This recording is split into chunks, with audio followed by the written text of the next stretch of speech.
witnessing right now? What you witnessing right now? What you witnessing right now?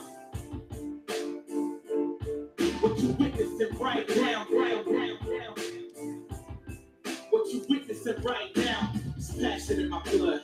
Every single molecule. Come with that big stuff, I make a meme out of you. Competition's my rocket fuel. Who's got the title? What's the last time you're holding that?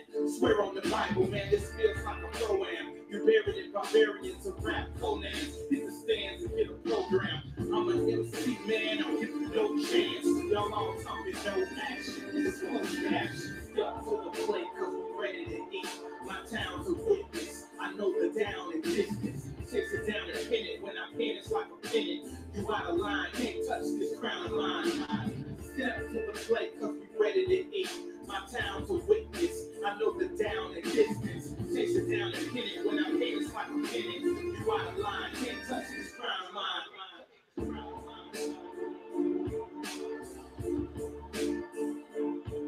You out of line, can't touch this crown of mine. Yeah, to the plate, cause we ready to eat. Out of line, can't touch this crown of my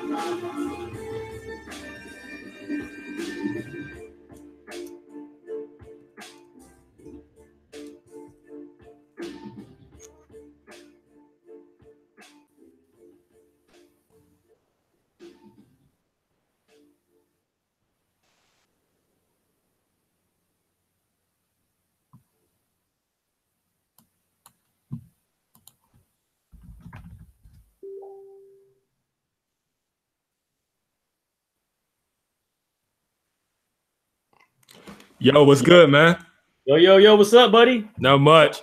Hey, yo, I want to welcome everybody to The Crown. I'm your boy, Kevin Briggins. I'm your host, alongside Ellis Hudson. Hey, what's up? Represent Atlanta. That's right. All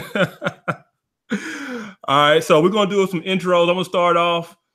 Like I said, my name is Kevin Briggins. I'm originally from Birmingham, Alabama. Of course, being from the Ham, I'm a big Alabama fan. Roll Tide. I know. Don't hate. From an NFL standpoint, I'm a Niners fan. I grew up in the late 80s, early 90s. It was Niners. I can't help that. You know, always be a Bulls fan. MJ is the GOAT. We can have that discussion another day. But for right now, just know that MJ is the GOAT. That's my position. After Braun. No. We'll say that. We'll say that debate for another day. But no. But for those who don't know, this show is a long time coming. It basically is out of a Facebook group called Porch, Yakkin Sports. And if you're not a part of it, I highly recommend you join it. And basically just a bunch of guys who have a passion and love for sports. And so this show is grown out of that. And because of that, we want to display that throughout this show. And so I hope you guys get that feel that we're just some regular guys who love sports, love talking sports, love debating sports. And we just want the show to represent that. So that's kind of an intro of me and the show. Ellis, do your thing, man. Tell everybody about yourself, where you're from, who you represent. Yeah, no doubt. My name is Ellis Hudson, from Atlanta, Georgia, born and raised. So, you know, I'm definitely a Atlanta Falcons fan. I bleed the black, the red, and the white. Oh, I'm sorry. That's a lot of disappointment, man. Yeah. You all right? So not only am I a Falcons fan, but you know I love my dogs. And we plan on bringing that trophy home this year. Small problem with that, but all right. We got the team, we got the coach, we going in. So I'm also a Braves fan, and just like Kevin said, you know, I grew up in the 80s and 90s, and there was no better team in baseball in the 90s than the Atlanta Braves. So I'm actually kind of excited about the team this year. We didn't do too good against the Red Sox, but we'll get it together. That's a whole nother level. That's a whole nother level.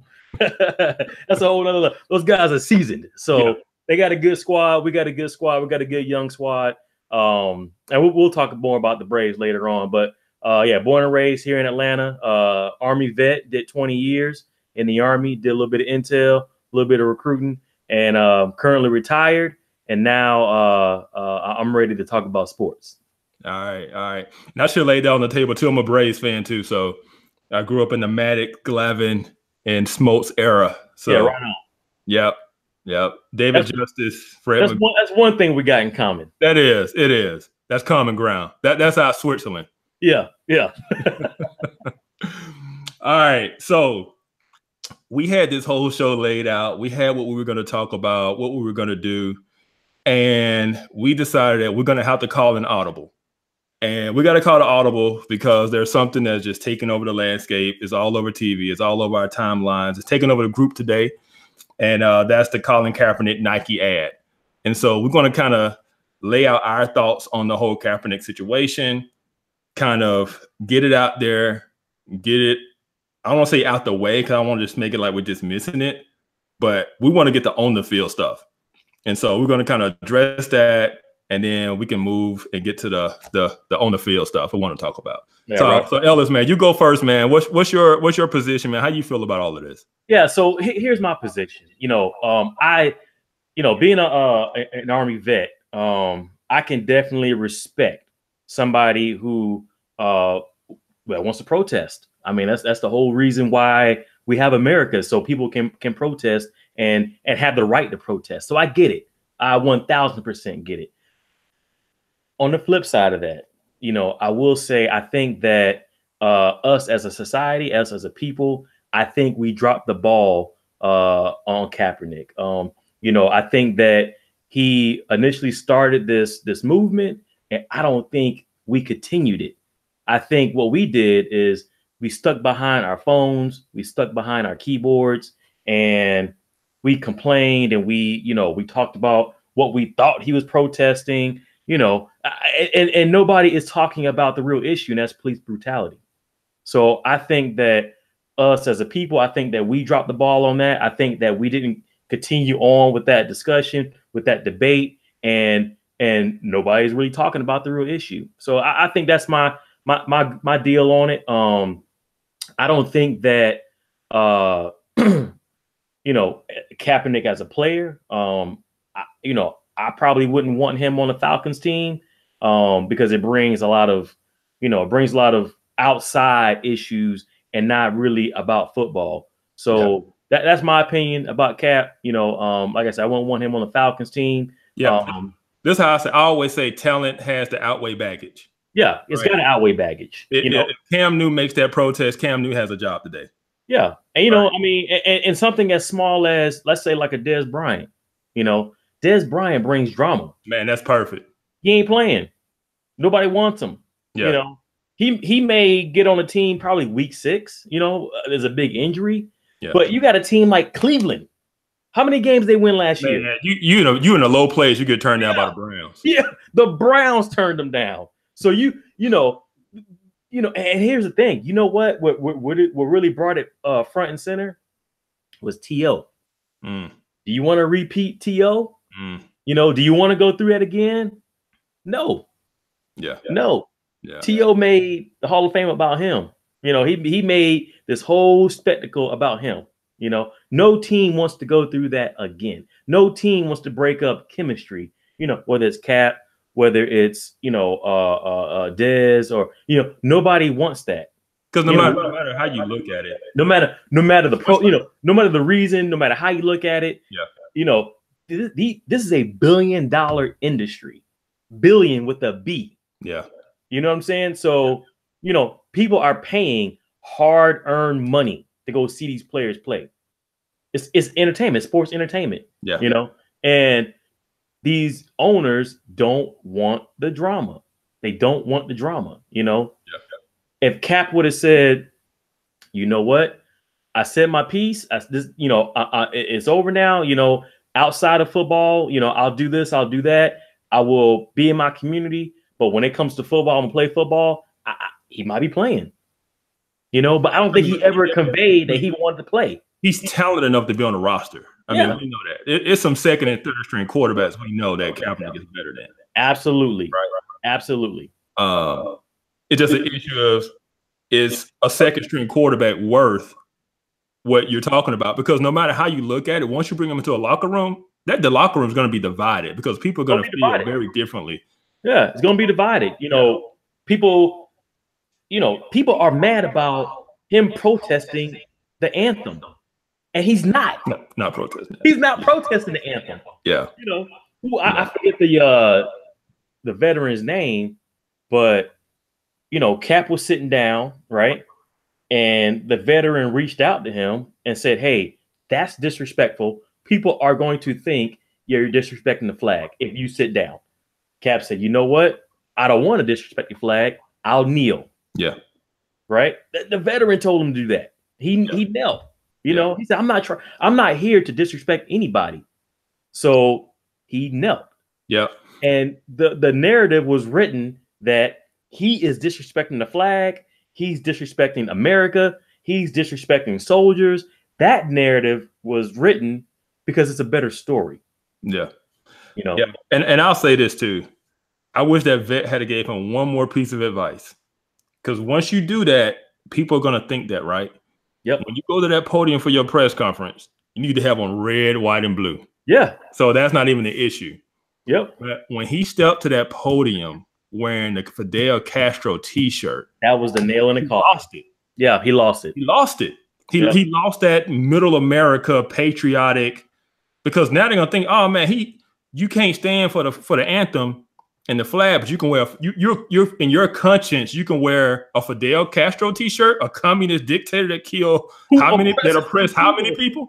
You want to talk about oppression wearing a Fidel Castro T-shirt? Yeah, that's just hypocritical. In 2018, we don't know the kind of oppression that those people have down in Cuba.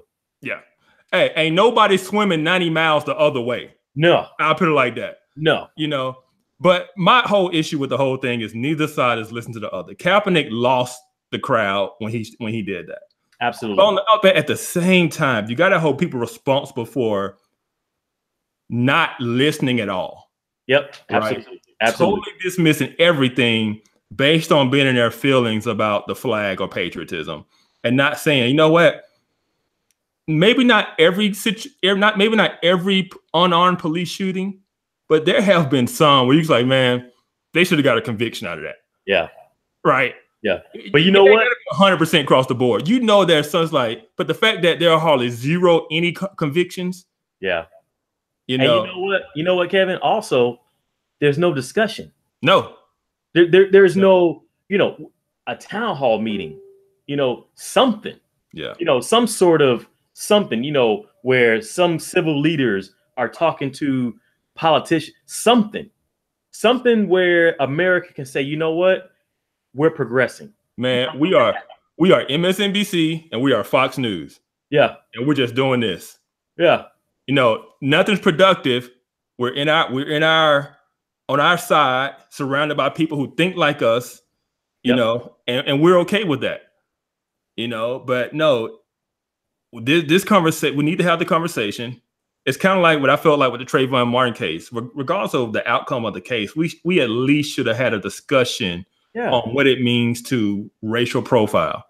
Absolutely. So many people have a experience of being profiled racially, whether it's by the police or in a store, by somebody who thinks, oh, you're going to steal something or you're going to do something. When's the last time we had a town hall meeting? Like a grassroots town hall meeting, televised, debate, discussion. We're too polarized. That's really the problem. We're too polarized to have any kind of productive, useful conversation on it. Yeah. And that's really the problem. And that's where I wish we would go. Instead, on this side, we woke, and on this side, we patriotic. Yeah. And in the middle is all wash. It's all, yeah. So like I say, I really didn't want to talk about this. I really didn't. I feel like it's so much. I've been trying to ignore it on my timeline. Yep. Me too. But it's been so much of it, and you brought it up. We did need to kind of just address it. Yep. But let's get to on the field. I'm ready. Let's get to on the field. Yep. On the field, on the court, wherever it is. Yep. So I want people to understand the format. We're going to get into the debate, but before we get into the debate section of the show, we are just avid sports fans. So we're going to kind of do like and this show's only going to be once a week right now. So we're going to kind of do hey, what was the biggest stories or what stood out from the previous week or weekend? Then at the end of the show, we'll talk about the upcoming week. Yeah. All right. So Ellis is going to start it off with talking about Ryan Howard, talking about baseball and some golf. So what you got, man? So check this out. So real quick about Ryan Howard. I want to say it was, it was 2003. I went to go see my Braves play the Phillies, right? And this young guy just got called up. And let me tell you something. Ryan Howard is huge. Yeah. He is a Hulk. And my dude hit 2 home runs. I mean, I had never heard that baseball get hit so hard. Ryan Howard hit the ball. And I said, you know what? We're in trouble. This guy's playing for Philly. We are in trouble for the next 10 years. That dude's a beast. Yeah, he's a beast, man. And lo and behold, you know, they won the World Series. And that was a tough team, man. You had Cole Hamels. You had what was the guy's name? Holiday. Yeah. I mean, there was some scrappy players, man, on that Philly team. That was probably one of the best teams, assembled. Yeah. And Ryan Howard, well-deserved MVP. He won Rookie of the Year. Yeah. That's the 03, my bad. I think he won MVP in 06, and he was Rookie of the Year in 05. So it was a little bit later. I think it was maybe 07 is when I saw him. Okay. And anyway, I knew that the Braves were in trouble when Ryan Howard was playing with the Phillies. I mean, he delivered. He had some huge home run years, and then I remember he got hurt. I think he ruptured his Achilles, and it was downhill from there. But he did it the right way. There was no steroid talk around him. He was a big dude, man, big country boy. Yeah, just a natural big dude. Yeah. And for those who don't know, Ryan Howard officially announced his retirement this week. So which I'm be honest, I thought he was already retired. I did too. But you know what? He signed a big contract, and in baseball it's guaranteed. So he made his money. Hopefully he invested wisely. They go crazy with it. Yeah. But good dude, man. Good, humble guy. Never in any trouble. I hate that he played for Philly and not for the Braves. Yeah, I know, right? but good send off, man. Good dude, good player. Yeah. All right. So when we was talking about this show, man, you told me that you're an avid golf fan and you watched the whole golf tournament this weekend. So I was like, all right, cool. You talking about golf. So tell us about this weekend, man. Tell us about Tiger. Yeah. So I'm before I pop this off, I'm a huge golfer, and the reason why I'm a golfer is because of one person. Tiger Woods. Tiger Woods, y'all. Let me tell you something, man. So it was I was stationed at Fort Bragg in North Carolina, and Tiger Woods, he was winning all these little amateur tournaments and whatnot. And I saw like an old clip of him hitting the ball when he was 3 years old. Yeah, I remember that little clip. Yeah. And I remember telling my buddy, I said, you know what, man, this dude's gonna be the next guy, because he's so energetic. He wears his emotions on the sleeve. And I remember saying, hey, man, this dude's gonna win the Masters. It was 97. Yeah, it was 97. This dude's gonna win the Masters. And I mean, he blew everybody away. So ever since then, I was hooked. Yeah. The only time that I saw Tiger Woods play, I was over in Germany, and he was competing with he was in a final round. He was leading, and he was competing with Colin Montgomery. And let me tell you something, dude. When Tiger Woods hit the ball, it sounded like a jet, coming off a aircraft carrier. I mean, it was unbelievable. And the ball, the flight was different. Everybody else, when they hit the ball, it was like a moonshot. Yeah. When he hit the ball, it was a laser that just, I mean, it shot like a shotgun. Boom. And the angle was lower. So this guy that was next to me, he told me the reason why the angle was lower is because he had more control over the shot, and I said, man, I play golf, right? So I can kind of control my hook and my slice, left or right. I can't control on a drive how high I want to hit it, and he could do that. Yeah. Man, unbelievable, unbelievable guy. So I'm going to ask the question as a golf fan. I know he came close a couple of weeks ago, couple of tournaments ago. Will he win another major? So the tournament this weekend, they ended on Monday. It was a great tournament. And it was kind of a glimpse into what Tiger Woods is now. And he started off strong, but I think that Father Time is undefeated. So on Sunday, you hear that, LeBron fans? You hear that, LeBron fans? I knew it was coming. I got to choose my words wisely. With the Michael Jordan poster in the background, I see it. So I ain't hating on him. Oh yeah. I see that too. I see that. And I'm appreciative that the poster is bigger than the little Michael Jordan one. But Jordan is higher. Yeah, I see it. Yeah. So with Tiger, man, on Sunday, it almost looks like he's getting tired. I don't know if it's because he was gone for a long time or it's just his body catching up, with age, but the putts aren't there, and Tiger Woods was money from 10 feet in, and he's missing those, I mean, the driver is good. His short game is good, but that putting is what's killing him right now. Yeah. So, will he win a major? I think next year is the time for him to win. If he don't win next year, he's done. Yeah. But I'm still excited, man. My boy's back. I'll watch him regardless. Cool. Yeah, man, I'm rooting for him. So many people wrote him off. I'm just rooting for him to be back and win another major. Yeah. He's exciting, man. He brings energy to the game, to a game that's traditionally boring. Yeah. It is. So, but he brings that excitement, and you want to watch him. Yeah. Yeah. All right. So moving on. College football time is here, baby. Last weekend was so much fun. I was just glad to see some football. All right. So my big takeaway from this past week was the SEC and the SEC West. As we see this week in the AP poll, got 17 in the top 25, 14 from the SEC West in the top 18. UGA. Yeah, they behind Alabama, but yeah, they up there. They up there. But yeah, man, it was just impressive. LSU showed a lot. I picked LSU to win that game, but I didn't think they'd win it like that.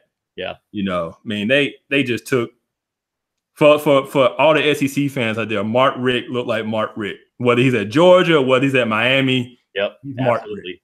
Yep. Right.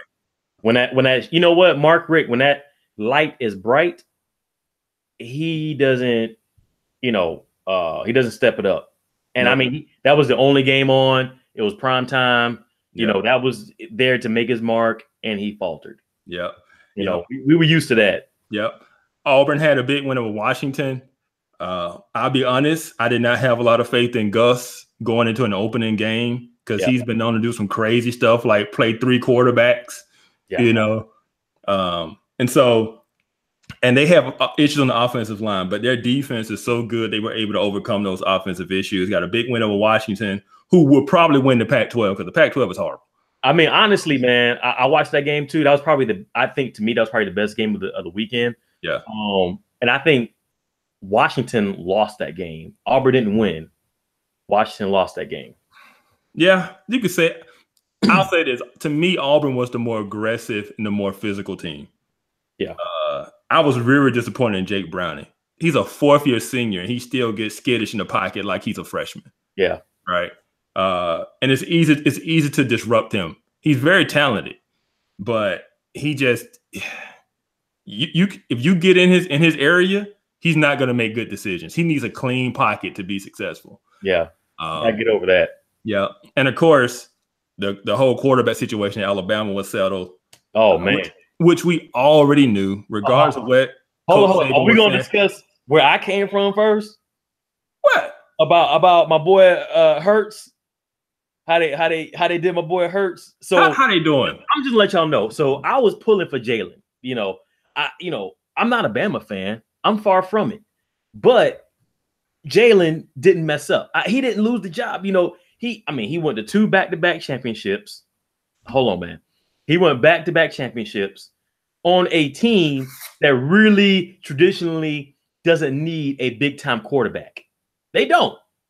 Mm-hmm. They don't. They don't need a big-time quarterback. Mm-hmm. They need a quarterback that makes the right. Let me take it back. They need a quarterback that doesn't mess up. Mm-hmm. Keep talking. Yeah, they need a quarterback that don't mess up, and that was Jalen. He was a system quarterback. He did his thing. Would they have still beat Louisville with Jalen Hurts playing? Of course. Yeah, of course. Yeah.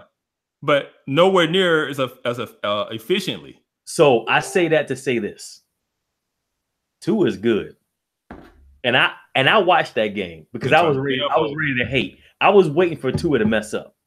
I was waiting for him to mess up so I can be like, gotcha. But he ain't mess up. Nope. He ain't mess up. He was in like all phases, man. Jalen lost a job in the Auburn game. He lost it in the first half of the Georgia game. Yeah. 0 points on the board. Was he 2 for 6 passing? And we can go back to his freshman year, right?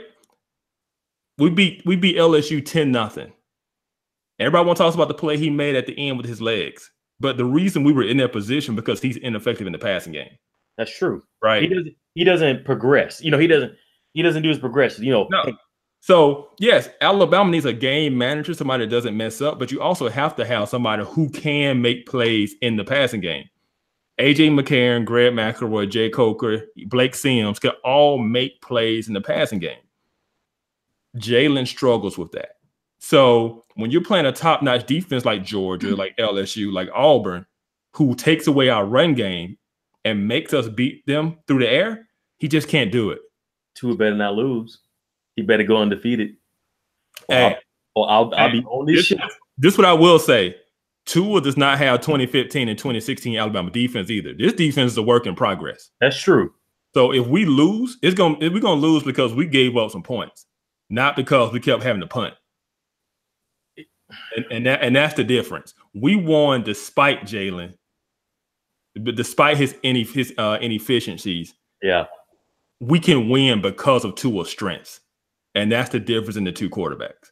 They're night and day. Yeah, night and day. Night and day. Is Tua going to? Is Jalen going to NFL? Absolutely not. I mean, I guess the question would be what position.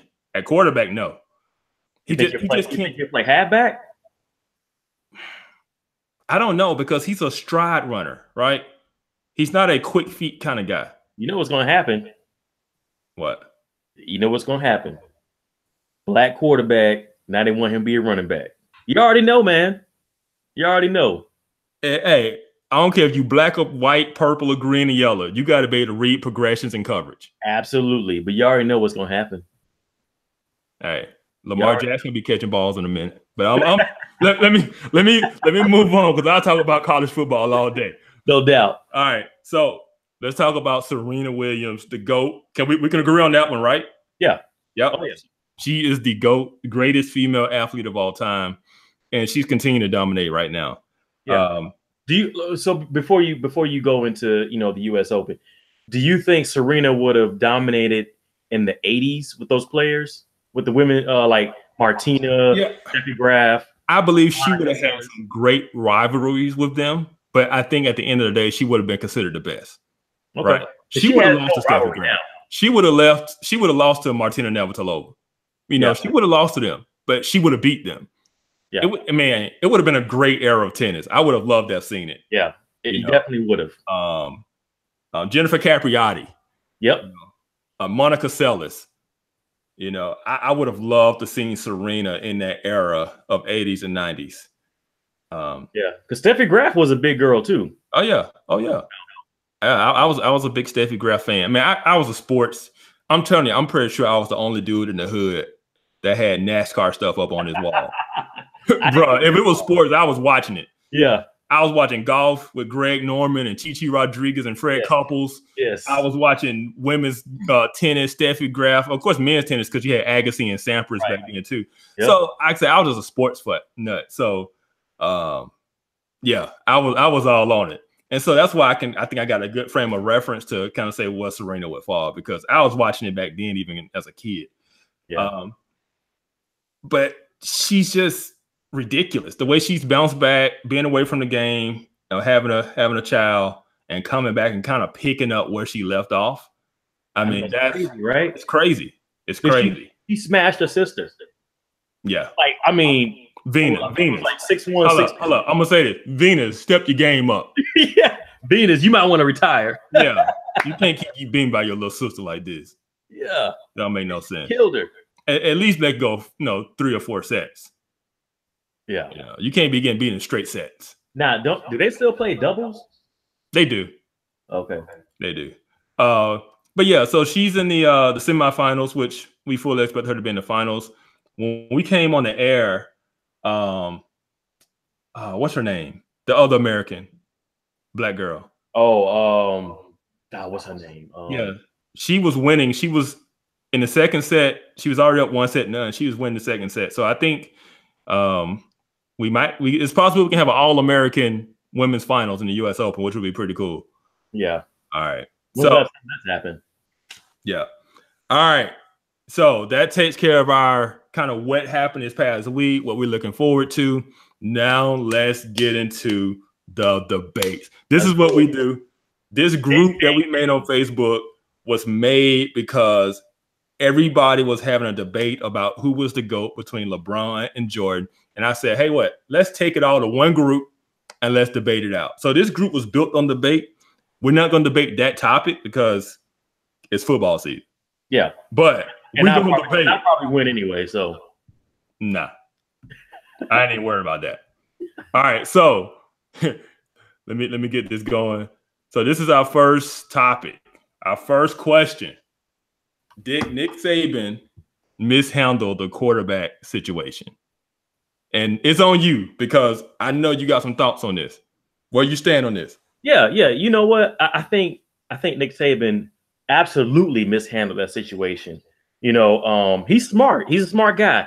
And he was in the moment, and his response was very calculated. He was waiting for that question so he could say what he said to that reporter. Yeah, Maria Taylor.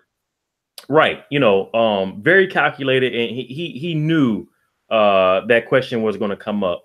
And I think that Nick Saban, he could have answered that question, and not put down any of the quarterbacks, because it's not like, Jalen Hurts had a bad game. He didn't lose the game. But he had a bad game. But he didn't lose the game. They're well ahead. Yeah. So, there was some reads that there was some passes he didn't make. There were a couple of times where, a player's open, and he ran the ball instead. I get it. But Saban, being the leader of the team, he could have easily, and to keep Jalen's spirits up and his confidence up, Nick Saban could have easily, said, hey, they both did a good job. Did I learn anything new about either quarterback? I've been coaching this team for the last, 12 years, 10 years, he can say whatever he wants to say, as far as, elevating both players, but I think that he jumped the gun, and he already knew what he was going to say before she asked that question, and it came out wrong. He was wrong. He knew he was wrong. And that's why he apologized. What you got to say? Before I get started, let me go. So,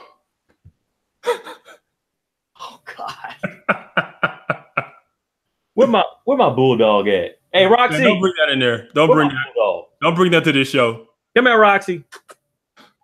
Man, Nick Saban has not mishandled his quarterback situation.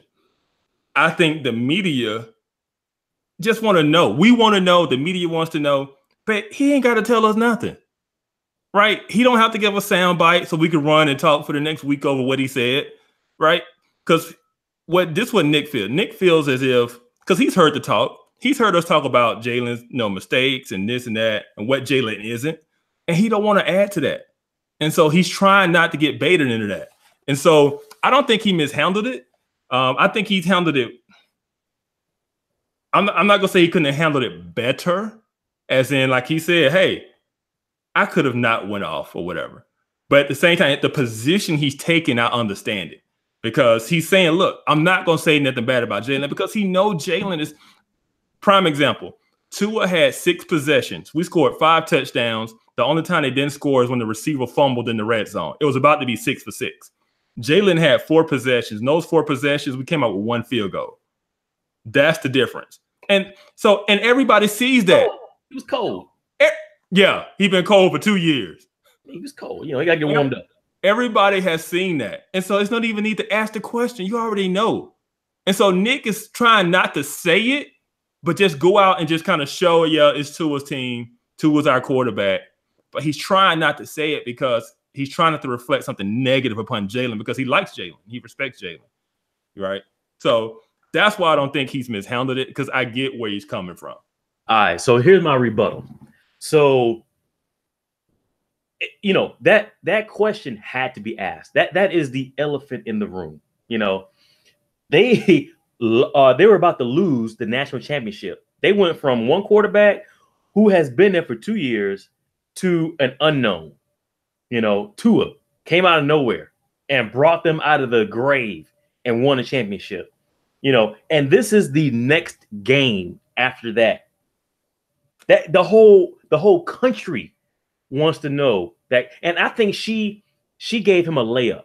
It wasn't a cheap question, or it wasn't. I don't think it was. She tried to bait him in anything. I think it was a very, political question. You know what I'm saying? It was very easy to answer. What did you learn from both quarterbacks? But I get that. But you know what the layup was? You know what the easy answer was? Tua gave the layup. Tua answered the question. First of all, Nick answered the question when he sent Tua out there first, and then Jalen didn't come in until we was up 21-0. He answered the question there with his actions. And then Tua answered it by going out and straight dominating the game. Yeah. And so at the end of that game, there's no need to ask who the quarterback is. They got to, because it's in his contract. He's got to talk to a reporter after the game, right? Yeah. Whether it's asking a question he already knows the answer to. That's his point. Everybody don't know the answer to it. They should have watched the game then. Not everybody knows the answer to that question. Hey, leading up to it, I get it, right? But after the game Saturday, it was no need to even answer that question. Man, I think Saban was out of character. You got it. That he was out of character, and I think that he let his emotions overcome him. He already had the answer formulated in his head. He was just waiting for somebody to ask that so he can boom say it. But I think that it came out wrong, and that's why he apologized. Yep, because actually Saban's a jerk. He is. But Miss Terry told him to apologize, so he apologized. All right. I'm up 1-0. So all right. We can move on to our next topic. Now, you was very adamant about this in the group this week. Yeah, absolutely. Bears and Rams making a mistake. That's what you said. You've been shouting that all week. Yeah, for paying Khalil Mack and for paying Aaron Donald. Huge mistake. Yeah. So I want to tell you why it's not a mistake, and this is why. Because two cliches that are cliches, they're very true. Number one, defense wins championships, and number two, the game is won in the trenches. So paying defensive guys who play up front it's value added to your team. Also, those two teams are in unique positions because they have quarterbacks who are still on rookie deals. Therefore, they can afford to pay a defensive player top dollar because they're not paying their quarterback top dollar yet. For the Raiders, who's already given David Carr $25 million a year, that was a steep price for them. But for the Bears, who's got Mitchell Trubisky on a rookie deal, absolutely take Khalil Mack, try to do what the Seattle Seahawks did, where you had Russell Wilson on a rookie contract, you spend that money on your defensive players, and you try to go out and win a Super Bowl within that window. And that's what they're trying to do. Same thing with the Rams. Jared Goff on a rookie deal. You bring Aaron Donald in. You bring in Ndamukong Suh in. You bring in Aqib Talib in. You bring in Marcus Peters. They spent money all over that defense. They're trying to win now. This ain't about draft picks for the future. This is about winning right now with a quarterback who's good enough, but still on a rookie deal. And that's why I believe that they have not made a mistake. Those two teams in particular have not made a mistake with the way they've done this. All right, go. Yeah, so I will say this. Two things. I think it's a complete waste of money because when has giving this much money to a defensive player paid off? Oh, I was waiting for my rebuttal. Oh, no. But when has it ever paid off? Never. You know what? They gave J.J. Watt, right, and Clowney all types of money, right? How many wins they had last year? 4?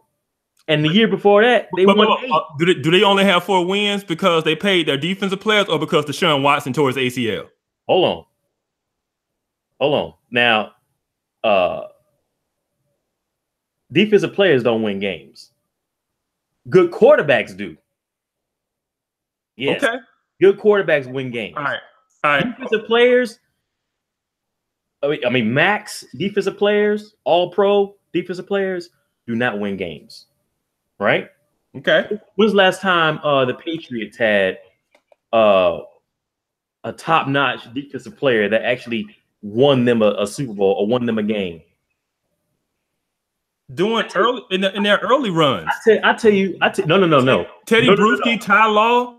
Defensive schemes, defensive teams win games. Now the Rams, Richard Seymour. No, man. They got Bill Belichick is a defensive guru. Is he not? Oh, he is. Yeah, defensive guru. That's what wins games. Defensive teams win games. Defensive schemes win games. A defensive player does not win the game for you. Does not win the game. But Ndamukong Suh, right? Yeah. Where did he go? Miami, right? Well, he was first in Detroit. Yep. Then he got traded to Miami, right? Or was he a free agent and went to Miami? Free agent. Ain't win nothing. Ain't won anything in Detroit. I think one year they won 0-16. And then went to Miami. They ain't win nothing, right? And Ndamukong Suh, man, Pro Bowl player, right? Big contract. Ain't win nothing. Mario Williams, huge contract in Buffalo. What do they win? Nothing. Yeah, but you're picking out individual situations that didn't work out. I'm picking out top defensive players that got huge contracts where the teams ain't win nothing. All right. And you remember Hainsworth? You said you need a good quarterback to win, right? Yeah. Both conference championship games last year. Who were the 4 quarterbacks? So you had Nick Foles. Yeah, Nick Foles, right? Mm-hmm. Now, okay, on the Philly team, who's the big time defensive player that has a big contract? And I'm glad you asked that. It is Fletcher Cox. How much he making a year? $17 million, number 4 in the league. The number 4 highest paid defensive player in the league on Philly team, Fletcher Cox. That's an exception. It's not an exception. That's what I'm going to tell you. So on the quarterback side, you had Nick Foles. Yep. You had Blake Bortles, Case Keenum, and then Tom Brady. Yep. All right, Tom Brady's the exception. The other 3, serviceable. Nah, man. So that Philly team is an anomaly. It is. But Minnesota was there. Jacksonville was there. Here's the thing. A top defensive player, right? Now, 17 million, that's not 25 million. It's not. But this is what I'll point out, though. Jacksonville Jaguars, Marcel Darius makes 15 million. Calais Campbell makes 15 million. Malik Jackson makes 14 million. Dude, that's not 25 million. Dude, I just named 3 players making almost $45 million just on the defensive side. And they gave 25 to 1. Yeah. $25 million to 1. Because they got a lot of good players that aren't costing them a lot of money. Now, what's the difference in their guaranteed contracts? I don't know about the guarantee, but year to year, last year, all 3 of those guys made big money. But because you had Blake Bortles still on a cheap contract, can they let him go next year? Huh? Can those teams let those guys go next year? I'm not sure. I'm not sure about the length of the deal. I mean, but if it's not guaranteed, let's say the guaranteed money ran out. Let's say they did 30 million, right? That guarantees the first 2 years. Correct? Yeah. So the third year they can let them go, right? Yeah, no, you want to talk about flexibility? We could talk about flexibility. That's hand in hand.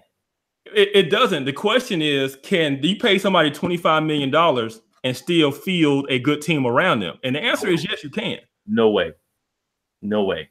Von Miller, 19 mil. And Denver sucks. Denver sucks because you know why? Denver sucks only because they haven't gotten a serviceable quarterback. They can't afford one. I get it, yeah, because they got Case Keenum now. They could have got Kirk Cousins. They can't afford him. No, they recruited Kirk Cousins. They couldn't afford him. They got Can't afford him, man. They got Case Keenum. Case Keenum. He was just in the NFC Championship game. Minnesota. Minnesota has a good defensive team. Which they pay. They got some top-notch players they paying on that defense too. Ain't nobody making 25 million. Ain't nobody making 25 million. With 90 million guaranteed. It ain't even about the 90 mil. Isn't How? Because we talked about this earlier. Khalil Mack and Aaron Donald are in unique situations.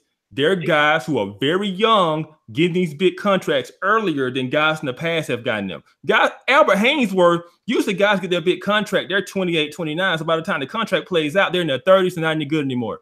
These dudes are young. By the time these contracts run out, they still in their prime. 90 million guarantee. They stuck with them. They stuck with them. Yeah, they stuck with a good problem. I mean, not necessarily. Let's say they roll a dud this year, right? They get double teamed, because there's nobody else to double team on the Bears, right? Fair enough. No, actually, believe it or not, the Bears actually had a good defense last year. How many wins they had last year? The issue one defense, maybe 3, 4. The issue one defense. They played with a rookie quarterback. Well, first of all, they started Mike Glennon. That was their first problem. And then they worked Mitch Trubisky in and, went through the growing pains. Now this is the second year, right? They can't afford a veteran quarterback. Because they don't need one. They believe in Trubisky. They believe in it. And that's the formula. It's called the Seattle formula. Take quarterback on rookie deal, spend money on defensive side of the ball, but run game. Yeah, but the difference is with Seattle, man, those guys didn't get their big contracts until after they won a Super Bowl, right? Yeah. They didn't have big contracts before. Well, some of them didn't, yeah. Yeah, so some of them did. And those guys weren't making, extreme amounts of money. They didn't sign huge contracts that were 40, 50, 60 million dollars guaranteed. Well, you gotta remember this too. The cap goes up, right? So for their day, they sign big deals. It's just compared to the day, that's not a big deal. Nah, I mean Seattle, man. They, once they won a Super Bowl, then those veteran guys they had on their contracts were expiring, right? They had a good defensive team with a, of course, our coach now, was coaching them back then on the defense. Mm-hmm. And Dan Quinn has a very good scheme, a good defensive scheme, and he had all the right pieces on defense. There wasn't one guy who gobbled up the cap room, cap space that they owed so much money to. They didn't. Well, Well, now it is Russell Wilson, but on the defense side, they did. Yeah. At that time. Yeah, at that time. But because of the cap numbers, I don't believe that Mack and Donald are eating up so much of the cap that these teams can't build around what they have. Especially with the quarterback being on the deal they're on. Like I say, Oakland, they already got $25 million a year in David Carr. They couldn't do it on the defensive side too. Yeah, they couldn't afford to sign Mack. Yeah. It was impossible. Like I say, the Bears and the Rams are in win now mode. They're not worried about draft picks or 5 years from now. They're trying to win now, like Seattle did when Russell Wilson was on his rookie deal, and that's what they're trying to do. That's the blueprint. Rams got a good squad. Yeah, they do. You know, but I think they broke the bank on that Darnold, and they didn't have to. Oh, they had to. That boy's all pro and considered the best player in the league, not defensive player. He ain't better than Julio. Hey, now why you gonna go mention Alabama player? You know I can't say nothing bad. Yeah. But all right, man. So, all right, so I'm up 2-0. How you up 2-0? What? How you up 2-0? I won both arguments. What? Yeah. Dude, them players don't deserve that big contract. No way. I give you the first one with Saban. You know, you're a homer. I get it. You know, that's your team. You got your belt. I get it. Winners, you write your narrative. I get it. You write the narrative. Losers don't write the narrative. You wrote the narrative. But these defensive players, bro, Gruden ain't dumb. You know, he's not a dumb guy. I don't think he is either. No. But you also know that he got, for him to give up Mack for 2 first-round picks, he's not in win now mode. You got to remember, he got a huge 10-year deal. He got 10-year. Yeah, he's building for the long haul. He's not in win now mode. If they don't win today, his job ain't on the line. He's got his quarterback. He's going to rebuild that thing up from the bottom. And so he didn't want to get locked into Mack because he's not in win now mode. He didn't want to – neither Chicago. Chicago's in win now mode. What? They are. No way. You sleeping. They're about 3 years away. You sleeping. They're about 3 years away. We'll see. Maybe 2. Hey, open tonight when they go to Green Bay and get that win. Don't say nothing. Oh, my God. Oh, my God. Dude, they're about to get demolished by Green Bay. And then I saw a quote, one of the, I forget his name, but the teammate said that nobody can guard Mack. Yeah, we'll see. We'll see. Yeah, let's get to these blocks. I say we 1-1. We'll let everybody else decide. Yeah. All right. So this is how we go in the show. 3 locks of the upcoming week that we're looking forward to. All right. So I'm gonna let you go first, man, and I'll close it out. So what's your 3 locks? Yeah, no doubt. So I'm gonna stick with the NFL. I got my Falcons beating the Eagles 24-17. I got the Vikings in a blowout win over the overrated 49ers, 31-10. And then my upset pick of the week, I got my Houston Texans, Deshaun Watson, great defensive team, beating the Patriots 24-21. I like that, but don't be talking ill of my Niners, though. That's all I'm saying. Overrated. Don't be talking ill of my Niners. I say they go maybe 7-9. It's hate. That's just overrated. Hate. That's just hate. You just mad because we got y'all offensive coordinator. That's all. Ah, God, man, Shanahan, traitor. All right. Anyway, man, go ahead with your picks, bro. We got one of the same. I'm gonna start with that one too. I think Atlanta is gonna blow the brakes off of the Eagles, and that's hard for me to say because the Eagles are at home.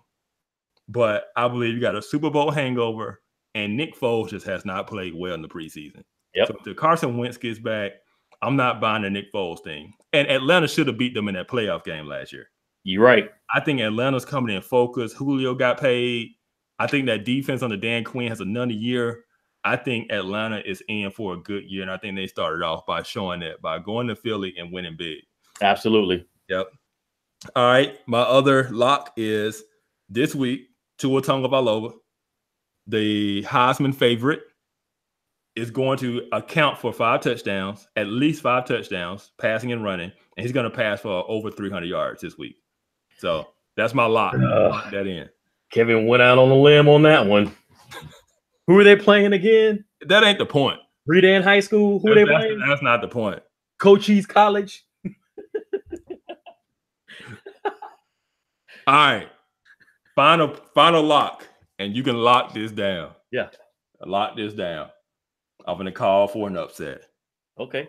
College football is built off upsets, and especially on the road. Wait till y'all hear this, y'all. Texas A&M is going to upset Clemson. Telling you. Texas A&M is going to upset Clemson. That is my lock. Write it down. Write it down. And the 12th man, that stadium's going to be rocking over 100,000. I'm telling you. Jimbo is past his time. Clemson's juggling quarterbacks back and forth. I'm telling you, A&M is going to catch him slipping. So I got Kevin going 1-2 for his locks. what you got me going? Actually, man, I'm gonna give you more respect than that. I got you going 3-0. I like those. All right, I got you going 1-2. I like the I'm gonna pick them, and I picked Houston this week over New England as well, just because last time we saw Deshaun Watson, we saw what he looked like. Yeah, he was a beast. You're gonna give Deshaun Watson, Hopkins, and Will Fuller, and all those weapons. Yep. Yeah, I like it.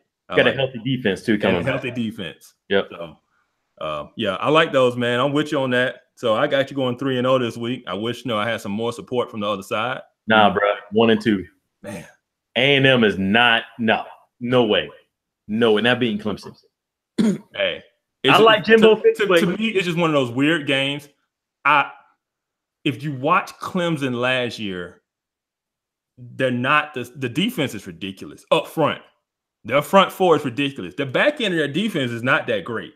Yep. They just feed off of that front. And then if you look at the quarterback last year, he's a very Jalen Hurts kind of quarterback. You think Trevor Lawrence might see some action? He will see action. They've been rotating him. That's what I don't like. I don't like this rotating of quarterbacks. Yeah. I think that hurts you.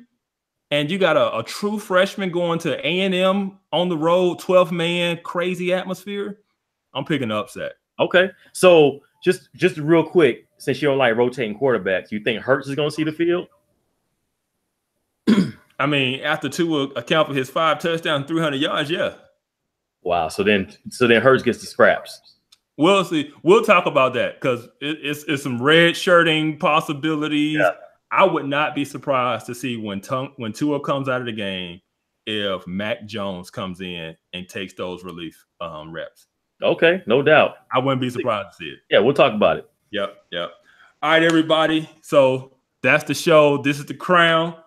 I appreciate everybody tuning in. This is the first of many. Hit us up in the group. I'm going to post a link in the description underneath the video. Join the group if you're not a part of it. And also, once you're in the group, I want you to vote. Tell us who won this week. And also, what is you liked about the show? What is it you didn't like? What you need to change? Just kind of give us some feedback on what you think. All right, man. So, it's been real. This show has been in the making, in the works for a long time. I'm glad to see it finally come to fruition. And we finally do it, man. So, any last words? Hey, man, I appreciate this. I appreciate you putting this together. I think it's a good format for regular guys like us to talk about sports, debate topics, and I'm really looking forward to this show. So I thank you, Kevin, and let's do it, man. Let's get it. Yep. Also, if you're in the group, hey, we're going to be adding guys to the show to be on for different episodes. So be ready. We're going to let you debate Ellis because Ellis, for some reason, everybody else want to debate you, man. I don't care what the topic is. I love it. Let's get it. All right, man. All right, everybody. We signing off. Love sports. Have a passion for sports, but keep God first. All right, we out.